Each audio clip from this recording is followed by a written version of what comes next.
Hi കൂട്ടുകാർ, അസ്സലാമു അലൈക്കും വറഹ്മത്തുള്ളാഹി. 5ാം ക്ലാസ്സിൻ്റെ കിതാബു തജ്വീദ്. നമുക്ക് പാദവാർഷിക പരീക്ഷയ്ക്ക് 4 പാഠഭാഗങ്ങളാണ് വരുന്നത്. അൽ ഖുർആനുൽ കരീം, ഇൽമു തജ്വീദ്, ആദാബു തിലാവത്തിൽ ഖുർആൻ, മറാത്തിബുൽ ഖിറാഅ. ഈ 4 പാഠങ്ങളാണ് വരുന്നത്. അപ്പം നമുക്ക് 4 പാഠങ്ങളുടെയും റിവിഷൻ ഒന്ന് നോക്കാം. നമുക്ക് തജ്വീദ് എക്സാമിന് ചോദ്യപേപ്പറുമായിട്ടും ഖുർആൻ ഹിഫ്ള് ഓതുന്നതിൻ്റെ കൂടെയും ഒക്കെ നമ്മൾ പഠിച്ച തജ്വീദ് നിയമങ്ങൾ മനസ്സിലാക്കിയിട്ട് വേണം പാരായണം ചെയ്യാനും ഒക്കെ. അപ്പോൾ നമുക്ക് പാഠഭാഗത്തിലേക്ക് കടക്കാം. ബിസ്മില്ലാഹിർ റഹ്മാനിർ റഹീം. 1ാമത്തെ പാഠം അൽ ഖുർആനുൽ കരീം. അൽ ഖുർആനുൽ കരീം. കലാം എന്നാൽ എന്ത്? കലാം എന്നാൽ അള്ളാഹുവിൻ്റെ സംസാരമാണ്, അള്ളാഹുവിൻ്റെ വചനങ്ങളാണ്. കലാം എന്നാൽ അള്ളാഹുവിൻ്റെ വചനങ്ങളാണ് എന്നാണ്, സംസാരമാണ് എന്നും നമുക്ക് മനസ്സിലാക്കാം.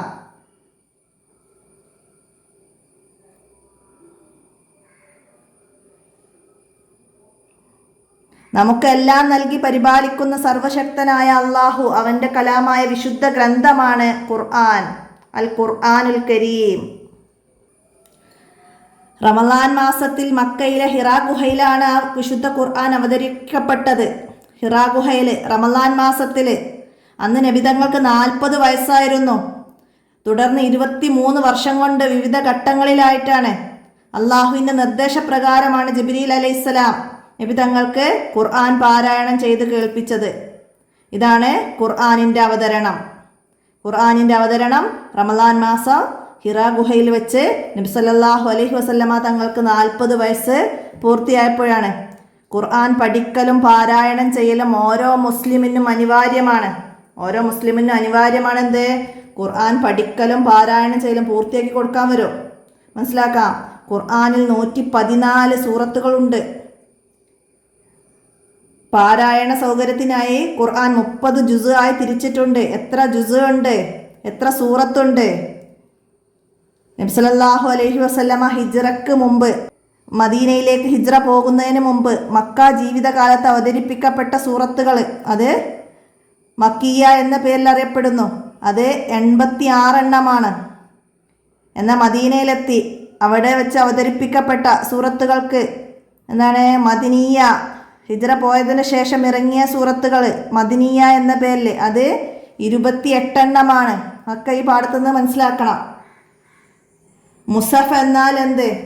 വിവിധ ഘട്ടങ്ങളിലായി അവതരിക്കപ്പെട്ട ആയത്തുകൾ ഒരു ഗ്രന്ഥമായി ക്രോഡീകരിക്കപ്പെട്ടു. അതാണ് മുസ്ഹഫ്.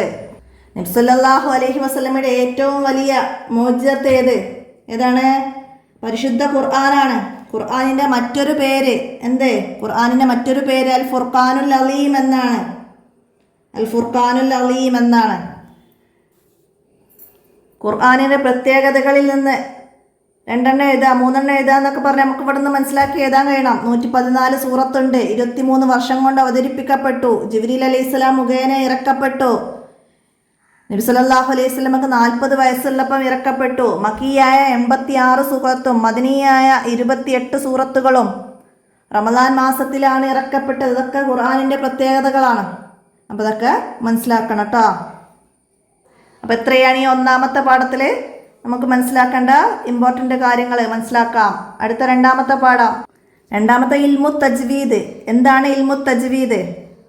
ഖുർആൻ പാരായണ നിയമങ്ങൾ ചർച്ച ചെയ്യുന്ന വിജ്ഞാന ശാഖയാണ് ഇൽമു തജ്വീദ്.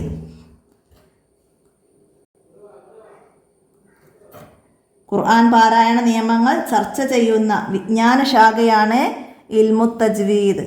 മനസ്സിലാക്കാം. പാരായണം ചെയ്യുന്നതിന് 10 നന്മ ചെയ്ത പ്രതിഫലം കിട്ടും. ഖുർആനിലെ ഒരു അക്ഷരം പാരായണം ചെയ്യുന്നതിന് 10 നന്മ ചെയ്യുന്ന പ്രതിഫലം കിട്ടുമെന്ന് മുത്തുനബി സല്ലല്ലാഹു അലൈഹി വസല്ലമ പഠിപ്പിച്ചിട്ടുണ്ട്. അള്ളാഹുവിൻ്റെ കലാമായ വിശുദ്ധ ഖുർആൻ പാരായണം ചെയ്യുന്നത് ശ്രേഷ്ഠമായ ഇബാദത്താണ്. ശ്രേഷ്ഠമായ ഇബാദത്താണ് ഏത്? അള്ളാഹുവിൻ്റെ കലാമായ വിശുദ്ധ ഖുർആൻ പാരായണം ചെയ്യുന്നത്. മനസ്സിലാക്കുക. മഹത്തായ ഒരുപാട് പ്രതിഫലങ്ങൾ, പുണ്യങ്ങളൊക്കെ ഈ ലോകത്തും പരലോകത്തും ഖുർആൻ പാരായണത്തിലൂടെ ലഭ്യമാകുന്നതാണ്. ഈ പുണ്യങ്ങളും മഹത്വങ്ങളൊക്കെ ലഭിക്കണമെങ്കിൽ എന്താണ്? ഖുർആൻ അതിൻ്റെ പാരായണ നിയമങ്ങൾ പാലിച്ചുകൊണ്ട് മനോഹരമായി പാരായണം ചെയ്യണം. അക്ഷരങ്ങളുടെ ഉച്ചാരണ നിയമങ്ങൾ പാലിച്ച് മനോഹരമായി ഖുർആൻ ഓതുന്നതിന് തജ്വീദ് എന്ന് പറയുന്നു. തജ്വീദ് എന്നാൽ എന്ത്? ചോദ്യം വരും. അക്ഷരങ്ങളുടെ ഉച്ചാരണ നിയമങ്ങൾ പാലിച്ച് മനോഹരമായി ഖുർആൻ ഓതുന്നതിന് തജ്വീദ് എന്ന് പറയുന്നു. ഇൽമു തജ്വീദ് നമ്മൾ പറഞ്ഞു, മനസ്സിലാക്കാം.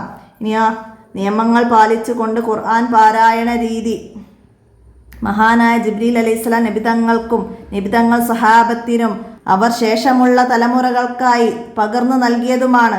ഖുർആൻ പാരായണം എങ്ങനെയാണ് നമ്മിലേക്ക് എത്തിയത്? ഖുർആൻ പാരായണ നിയമങ്ങൾ പാരായണത്തിൽ പാലിക്കുന്നതിൻ്റെ വിധി ഫർള് ഐനാണ്. ഫർള് ഐനാണ്. തജ്വീദ് നിയമങ്ങൾ ഖുർആൻ പാരായണത്തിൽ പാലിക്കൽ എന്താണ്? ഫർള് ഐനാണ്. ഇത് ഇമാംമാരാണ് നമുക്ക് പഠിപ്പിച്ചു തന്നിട്ടുണ്ട്. വിശുദ്ധ ഖുർആനിൽ ഇങ്ങനെ പറഞ്ഞിട്ടുണ്ട്. എന്താണ്? ഫഇദാ ഖറഇനാഹു ഫത്തബി ഖുർആനഹു. ഖുർആനിനെ നാം ഓതിത്തന്നാൽ നിങ്ങൾ ആ ഓത്ത് പിന്തുടരുക. ഖുർആനിനെ നാം ഓതിത്തന്നാൽ ആ ഓത്ത് നിങ്ങൾ പിന്തുടരുക. നബി സല്ലല്ലാഹു അലൈഹി വസല്ലമ ഓതി തന്നതുപോലെ ഓതാനുള്ള കൽപ്പനയായിരുന്നു അത്. നബി സല്ലല്ലാഹു അലൈഹി വസല്ലമ തങ്ങൾക്ക് ജിബ്രീൽ അലൈഹിസ്സലാം ഓതി തന്നതുപോലെ ഓതാനുള്ള കൽപ്പനയായിരുന്നു ഖുർആനിൽ പറഞ്ഞ ആയത്ത്. മനസ്സിലാക്കുക. ഇനി ആ ഖിറാഅത്തുൽ ഖുർആനി സുന്നത്തും മുത്തബൻ യൗഖുദുഹാ ആഹിറു അനിൽ അവ്വലി. എന്താണ്? പിൻഗാമികൾ മുൻഗാമികളിൽ നിന്ന് പഠിക്കേണ്ടതും അനുകരിക്കേണ്ടതുമായ ഒന്നാണ് ഖുർആൻ പാരായണം. എന്താണ് ഖുർആൻ പാരായണം? പിൻഗാമികൾ മുൻഗാമികളിൽ നിന്ന് പഠിക്കേണ്ടതും അനുകരിക്കേണ്ടതുമായ ഒന്നാണ് ഖുർആൻ പാരായണം. ഖുർആനിൻ്റെ ശാപത്തിനിരയാകും ആരാണ്? നിയമങ്ങൾ പാലിക്കാതെ ഖുർആൻ പാരായണം ചെയ്യുന്നത് ഖുർആനിൻ്റെ ശാപത്തിന് കാരണമാകും. ഖുർആൻ ശപിക്കും നിയമങ്ങൾ പാലിക്കാതെ ഖുർആൻ പാരായണം ചെയ്യുന്നവരെ. ഉസ്താദുമാരിൽ നിന്ന് പഠിച്ചതുപോലെ തന്നെ പഠിച്ച് ഓതണം എന്നറിയിക്കുന്ന ആയത്താണ് ഫഇദാ ഖറഇനാഹു ഫത്തബി ഖുർആനഹു. അത് മനസ്സിലാക്കണം. ഖുർആൻ പാരായണം ശ്രേഷ്ഠമായ ഇബാദത്താണ്. നിയമം പാലിച്ച് ഓതൽ ഫർള് ഐനാണ്. ഖുർആൻ ഓതൽ എന്താണ്? സുന്നത്തും മുത്തബാണ്. സുന്നത്തും മുത്തബ. ഒരക്ഷരത്തിന് 10 നന്മയാണ്. പിൻഗാമികൾ മുൻഗാമികളിൽ നിന്ന് പഠിക്കേണ്ടതാണ്. മുൻഗാമികളിൽ നിന്ന് പഠിക്കണം പിൻഗാമികൾ. അപ്പോൾ അതൊക്കെ മനസ്സിലാക്കാം. മൂന്നാമത്തെ പാഠം ആദാബു തിലാവത്തിൽ ഖുർആൻ പാരായണം ചെയ്യുമ്പോൾ പാലിക്കേണ്ട മര്യാദകൾ. അതൊന്ന് 2 എഴുതാനൊക്കെ നമുക്ക് ചോദ്യങ്ങൾ വരാം. അപ്പോൾ പാഠഭാഗത്തിൽ പറയുന്നുണ്ട് ഓരോ പോയിന്റുകൾ. കിബിലയിലേക്ക് തിരിയുക, മിസ്വാക്ക് ചെയ്യുക, ഔദു ബിസ്മി കൊണ്ട് തുടങ്ങുക, തല മറക്കുക, സുഗന്ധം ഉപയോഗിക്കുക ഒക്കെ. അപ്പോൾ നമുക്ക് എഴുതാൻ കഴിയണം. തിരഞ്ഞെടുക്കാൻ വരും. ഖുർആൻ പാരായണത്തിൻ്റെ അദബിൽപ്പെട്ടത് ഒക്കെ പറഞ്ഞിട്ട് മനസ്സിലായില്ല? ഒക്കെ മനസ്സിലാക്കാം. ശരിയും തെറ്റും അടയാളപ്പെടുത്താൻ വരും. അപ്പോൾ നമുക്ക് പാഠഭാഗം നന്നായി മനസ്സിലാക്കി പഠിച്ചാലാണ് അത് ശരിയാണോ തെറ്റാണോ എന്ന് മനസ്സിലാക്കാൻ കഴിയുള്ളൂ. അപ്പോൾ മനസ്സിലാക്കുക. ഖുർആൻ ഓതുന്നവൻ്റെ ശരീരവും വസ്ത്രവും ഓതുന്ന സ്ഥലവും ശുദ്ധിയുള്ളതായിരിക്കണം.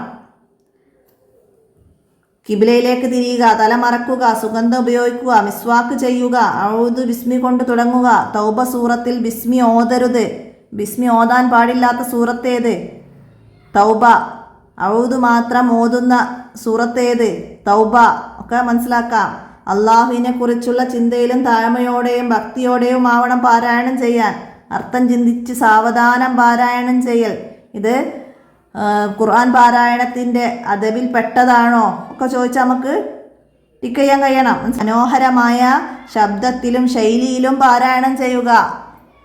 അതൊക്കെ മനസ്സിലാക്കണം. ഏത് ആയത്ത് ഓതുമ്പോഴാണ് തിലാവത്തിൻ്റെ സുജൂദ് ചെയ്യേണ്ടത്? സജദയുടെ ആയത്തുകൾ ഓതുമ്പോഴാണ്.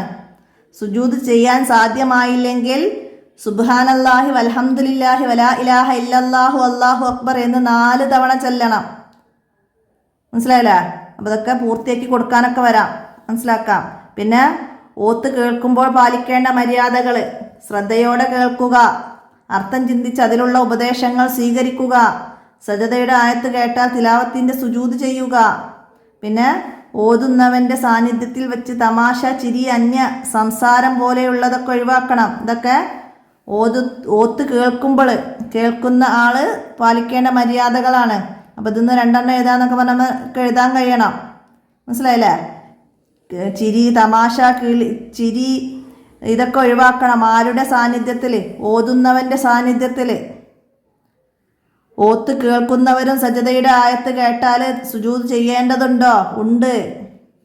ഒക്കെ മനസ്സിലാക്കാം.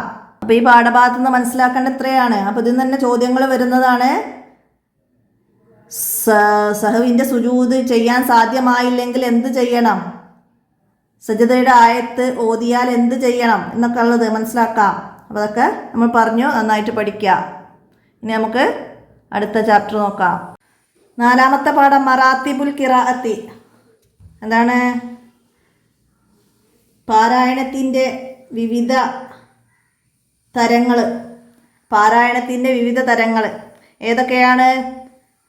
ഖിറാഅത്തിൻ്റെ ഇനങ്ങൾ എന്ന് പറഞ്ഞിട്ട് നമ്മൾ പഠിച്ചിട്ടുണ്ട്. തർത്തീൽ, ഹദർ, തദ്വീർ, ഇങ്ങനെ 3 തർത്തീലിനേക്കാൾ സാവധാനമാണ് ഖുർആൻ പഠിക്കാനും പഠിപ്പിക്കാനും വേണ്ടി ഓതേണ്ടത്. ഇതിന് തഹ്കീക്ക് എന്നാണ് പറയുക. എന്താണ് തഹ്കീക്ക്? എന്താണ് തർത്തീൽ? എന്താണ് ഹദർ? എന്താണ് തദ്വീർ? ഒക്കെ മനസ്സിലാക്കണം. അർത്ഥം ചിന്തിച്ച് സാവധാനം പാരായണം ചെയ്യൽ തർത്തീലായിട്ടാണ്. ഹദർ അക്ഷരങ്ങളുടെ ഹർക്കത്തുകൾ മാറിപ്പോവാത്ത രീതിയിൽ വേഗത്തിൽ പാരായണം ചെയ്യുന്നതിനാണ് ഹദർ എന്ന് പറയുന്നത്. തദ്വീർ മിതമായ വേഗത്തിൽ പാരായണം ചെയ്യലാണ് തദ്വീർ. അപ്പോൾ ഈ ഭാഗം നന്നായിട്ട് പഠിക്കണം. നമുക്ക് മാച്ച് ചെയ്യാൻ വരാം, ചേർത്ത് കൊടുക്കാൻ വരും.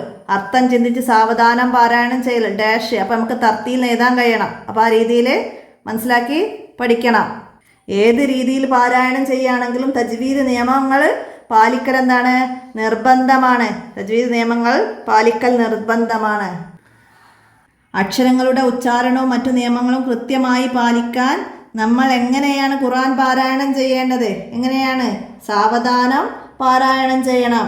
അത് സാവധാനമാണ് പാരായണം ചെയ്യേണ്ടത്. ഖുർആൻ ഓതുമ്പോൾ ഒരിക്കലും പാടില്ലാത്ത വേഗത ഏതാണ്?